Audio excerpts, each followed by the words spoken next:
arus lalu lintas di Jalan Jenderal Sudirman, Palembang mengalami kemacetan parah dari arah simpang Polda Sumsel mengarah ke simpang RSK Caritas Palembang. Pemicunya ternyata akibat satu unit truk trailer mengalami kecelakaan tepat di depan SMA Negeri 3 Palembang. Pantauan sumselupdate.com, kemacetan mengular hingga 2 km. Hal tersebut lantaran truk trailer yang mengangkut truk Fuso tersangkut di jembatan penyeberangan orang yang ada di dekat SMA Negeri 3 Palembang.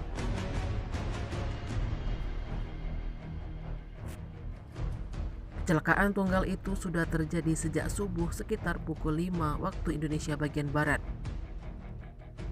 Hal itu lantaran bak dari truk Fuso yang diangkut truk trailer itu tersangkut pada JPO tersebut. Akibatnya bagian kemudi dari truk trailer itu terdorong mundur dari trailer yang membuat truk Fuso berwarna oranye itu tergantung di badan jalan.